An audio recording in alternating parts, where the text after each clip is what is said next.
I'm Joy, 32 years old. Let me tell you about the absolute nightmare that took place on my wedding day, all thanks to my mother-in-law. She definitely takes the cake for being the meanest. Now, I will rewind a bit, and you will know why. A few years ago, my late husband passed away due to some health issues, leaving me and my little daughter, Crystal, who was just 3 at the time. It was rough, no doubt, but with the support of my amazing family and friends, I managed to pull through. 2 years after this difficult chapter, I met Corey, my present husband, at a karaoke bar. There I was, singing my heart out, and this guy showed up, cute, charming, you know the type. We did a duet, thanks to my friends pushing us into it, and Corey, being the brave guy, asked for my number, and there it started. Now, dating as a single mom with a 5-year-old was no walk in the park. Most guys, once they found out about Crystal, they would bail straight forward, all saying they did not want to deal with someone who already had a kid. I get it. It's not for everyone. But then there was Corey. So, Corey, it has been quite an evening, hasn't it? Your scientific stories are truly fascinating. But there is a matter on my mind, a little something to share. Oh, what's that? I hope it's not a confession of a secret life as a secret agent. No, not quite the secret agent revelation, but it is something personal. You see, I used to be married. Unfortunately, my husband passed away around 2 years ago, leaving me with a whirlwind of emotions. I'm genuinely sorry to hear that. I still carry his memory with me. But it's not just me he left behind. There's also our daughter, Crystal. Crystal. That is a beautiful name. How old is she? She's a delightful 5-year-old now. I'm laying this all out because, well, having a child might be a deal breaker for someone. I want to be upfront about it. A deal breaker? Are you kidding me? People have far stranger deal breakers. A 5-year-old is hardly an issue. I have enjoyed our time together, and knowing about Crystal doesn't change that. In fact, I would love to keep seeing you if you're up for it. That is genuinely heartening to hear. I'm definitely up for it. So, there we were, a few more dates down the line, and everything felt like a dream. Corey, the guy with a heart of gold, suggested he wanted to meet Crystal. That threw me for a loop. I mean, it was a big step, letting someone new into my little family. I did not want to confuse Crystal, but I could see something real forming between us. So why not, right? It made me feel warm inside, and I told myself, maybe, just maybe, this was the beginning of something beautiful. I decided to invite Corey over to my place. Figured I would cook up a nice dinner, nothing too fancy, just something homely. As I was preparing, Corey walked in with this gigantic present for Crystal. I was taken aback in a good way. Hey, Corey, what is that? Thought I would bring a little something for Crystal. Oh, you did not need to do that. Wait, let me get Crystal. I called out for Crystal, and she walked in. Crystal, say hi to Corey. He's Mama's friend. Hi, Corey. Hi, Crystal. I have a question for you. Do you like dolls? I love Barbies. Is that a doll? No, not at all. How about you open it and see what it is? Crystal, being the excited little girl that she was, opened the present. Oh my God, it's a dollhouse. Look, Mama, I have got a place for all of my dolls now. It's so huge. I'm glad you liked it, Crystal. What do you say when someone gives you a present? Thank you, Corey. Okay, why don't you spend some time with Corey while I finish up dinner? How about you get your Barbie and we can play with this dollhouse? Yay, we can finally play Barbie. I'll get them. The dinner with Corey went great. I was delighted to see him being so gentle with Crystal. She was fascinated to meet him, and they seemed to bond well. After that night, I realized how important it was for a male figure to be in Crystal's life, even though she knew about her dad going away because the angel took him, as I told her.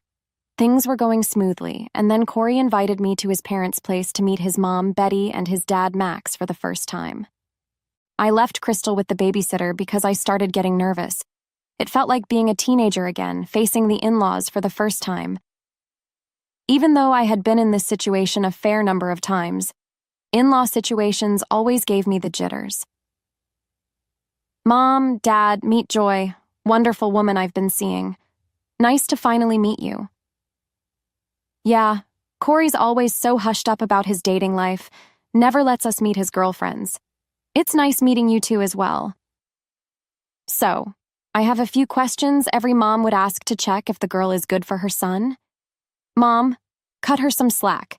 She's already nervous. I don't bite. Fire away. Corey told me you've been married once before. Did you leave your husband? Or did he leave you? Oh, that was not the case. My husband passed away. Thank God it wasn't a divorce.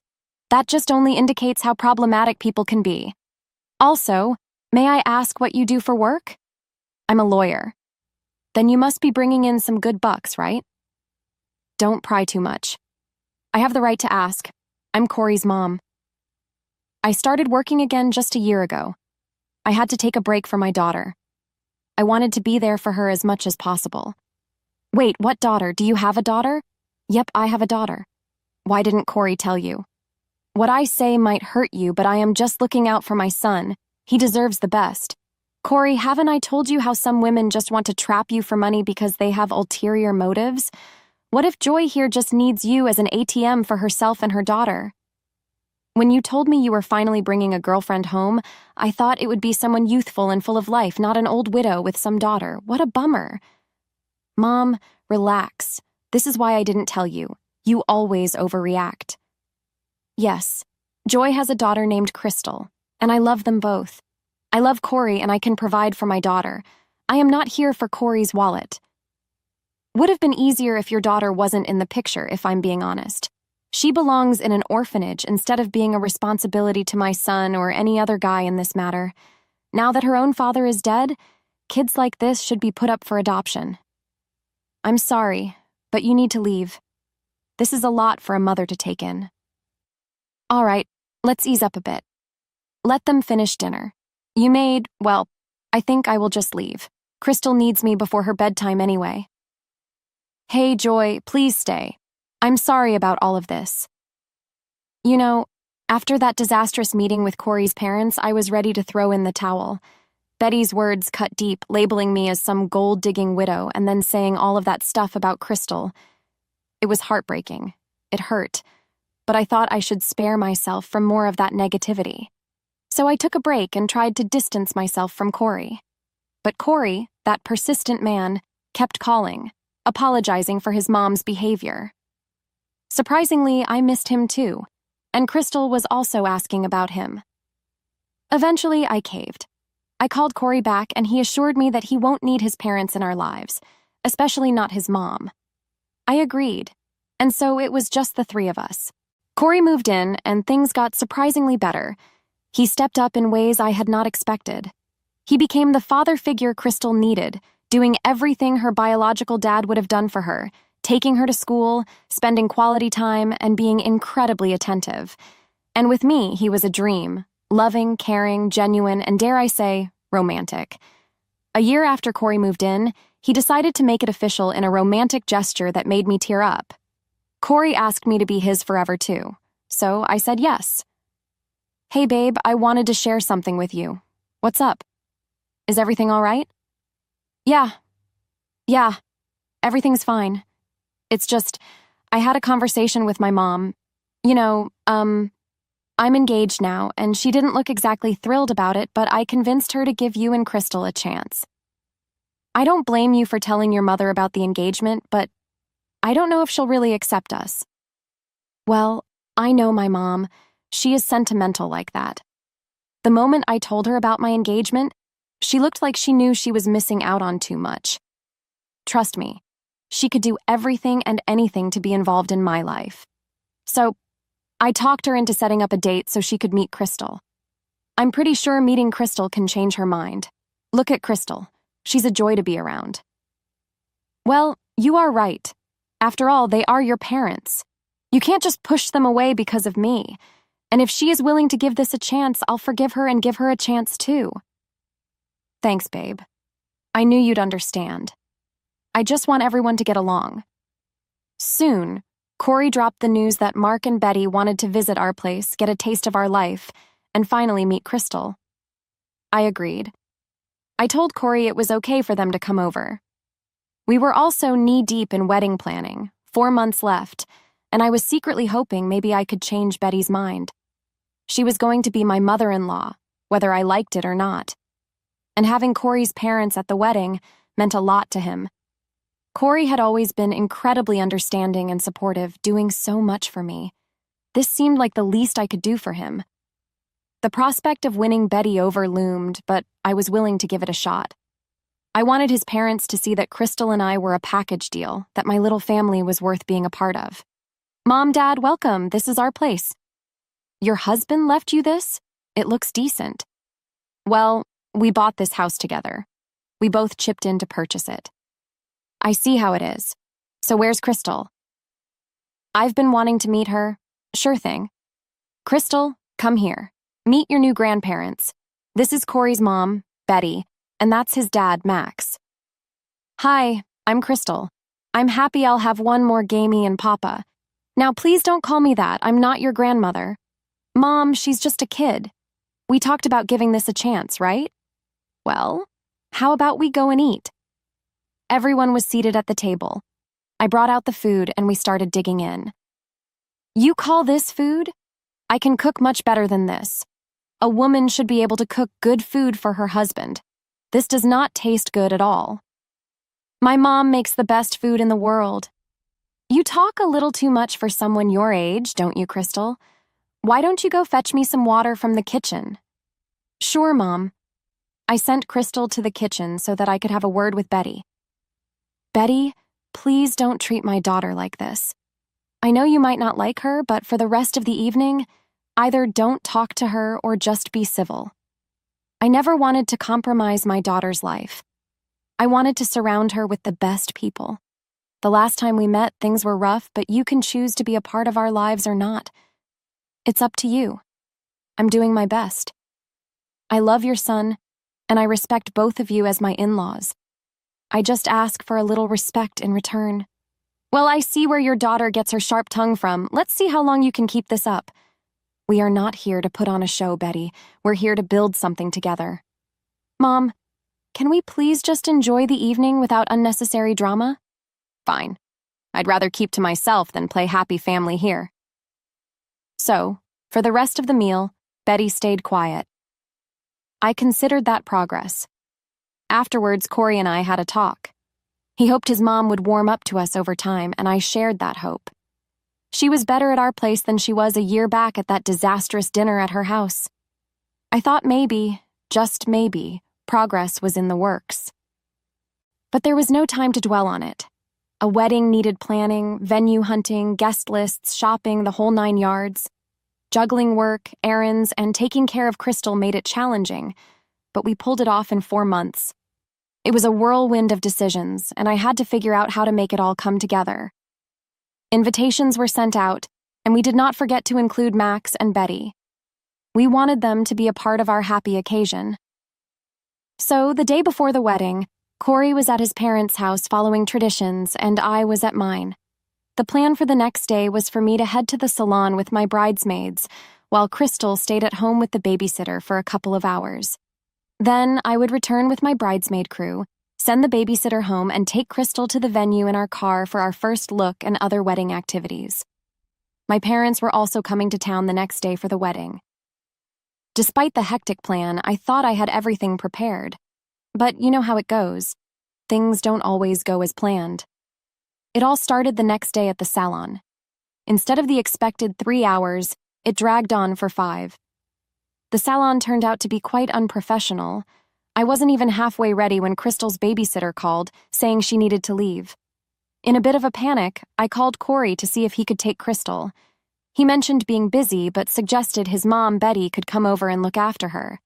I knew Betty didn't exactly adore Crystal, but I didn't think she'd do any harm, and I was desperate at that point. A short while later, he confirmed that Betty would be heading to my place to watch over Crystal. The plan took a turn. Considering the salon's delay, instead of going home, we decided to have the car we booked pick us up directly. In a pinch, I called Betty for a favor, to dress up Crystal and bring her to the wedding venue. Hey, Betty, I called you up for a favor. What is it now? I'm already looking after your little girl. Don't you think that's enough? I know, Betty. You must be exhausted yourself, and I hate to bother you, but I really need some more help. The salon is taking extra time. Their team just got here, and it's going to take a while. How about you help Crystal dress up? There's a pink gown in her wardrobe I got for her. Just ask her, she can show you, put her hair in a nice updo. I can handle the finishing touches when she gets here. Could you please do that for me? Oh, I don't have an option here, do I? Hey, thanks a lot, Betty. You have no idea how much this means to me. The wedding day was proving to be full of surprises, but the biggest one was yet to come. After I made the phone call to Betty, I felt a bit relieved knowing that Crystal had someone to help her dress up and take her to the venue. I had the next 2 hours to get my hair and makeup done before heading to the wedding venue, conveniently close to the salon. The pre-wedding jitters were setting in, but just then, Corey's best man knocked on my hotel room door. I let him in, and he delivered the news that Corey needed to see me urgently, mentioning it was an emergency. Panic set in as I wondered what could be more important than our wedding. I rushed over to Corey's room, and when I opened the door, there he was, embracing Crystal, who appeared to have been crying. My heart sank at the sight, and fear crept over me. Corey, what's happening? Crystal, honey, are you all right? Yes, I'm good now, Mama. I missed you. You might need to sit down for this one. When I finished getting ready, I asked my best man to drive me to your place. I thought we could all go to the venue together so my mom wouldn't have to go through the whole trouble of getting a taxi. When I got there, unexpectedly, no one was home. I tried calling Mom, but she didn't pick up, so I video called Crystal on her tablet, and it was still at home. I had a bad feeling, and when I heard a faint scream and banging, I realized it was coming from the shed in your backyard. I found Crystal there, sweating and crying. Someone had locked her in there, and by someone, I mean my mom. I brought her here first before calling you to avoid panicking you. I'm sorry. How could your mom do this? Crystal could have been hurt. She might have passed out there. I shouldn't have called Betty in the first place. This is all my fault. I'm so sorry. Babe, don't blame yourself. It was my idea to trust my mom with this. I shouldn't have suggested it in the first place. Crystal, sweetie, I'm so sorry. How about I grab you something to eat while you sit here with Corey? Would you like that? I've already given her a lot of water, but yeah, she could use something to eat. But what about my mom? Is she here yet? I have no idea. I'm dealing with a lot right now. This was supposed to be our day. How can we go through with this after Betty pulled such a stunt? I know she managed to ruin the day for us, but I won't let that happen. The wedding is going to happen. We will go out there to celebrate our love and have a good time. Don't worry about my mom. Just inform me as soon as she gets here. I can't believe she would go to such lengths. I'll make sure she faces the consequences. I was seriously mad and not sure how to handle things, but Corey insisted on going ahead with the wedding, and we agreed to deal with Betty later. I needed some space, so I told my bridesmaids and made sure Crystal got a snack. While heading to Corey's room, I saw Betty coming. I quickly slipped into the room. Your mom is here. Why don't you sit in here and enjoy these snacks with your mom brought for you, Crystal? We will be back in a while. Corey and I stepped out of the room. It was time to face the storm. Hey, Mom, where's Crystal? Oh, I think she's checking out the decorations in the hall. Are you ready for the big day? Well, if she's out there, then who's in my room? What do you mean? Corey slightly opened the door, and Betty peeked in. Mom, I know what happened. How did she get here? She wasn't supposed to be here today. I made sure that I locked it properly. Come on, Mom. You thought you could really pull something like that and just lie, and no one would suspect you? Now start talking and tell me what you did. I want to hear it from you. Fine. After Joy called me, I was extremely furious. First, I have to put up with that little girl who doesn't even deserve a place in my family. And then I had to dress her up and get her to the venue like I was her babysitter or something. I got furious, so I took that girl's hand, took her to the shed, and locked her in. Let me tell you one thing. When I locked her in, She didn't stop screaming and begging me to let her out. It was pretty satisfactory. You have no heart, Betty. Well, I did what I needed to do. Every time I look at her face, my blood starts to boil. Well then, Mom, you don't have to see her face for the rest of your life. Now, what do you mean?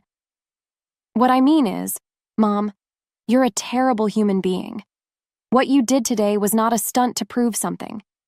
It could have hurt Crystal seriously, and you know what? I'm done with you.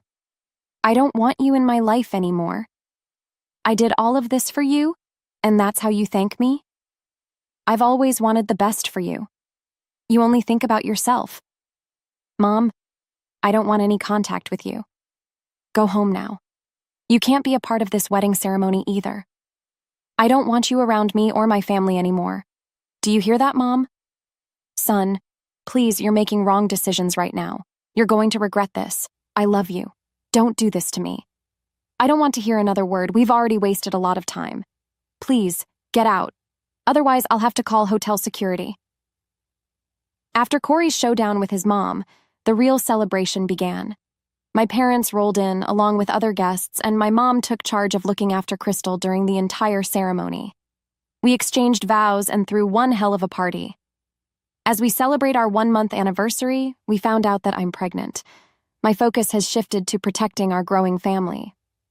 Betty's out of the picture, and honestly, it feels like justice. Max even distanced himself too after learning about her psychotic activity. Sometimes people are just straight up bad, like Betty, who just chose the dark side, leaving no room for goodness.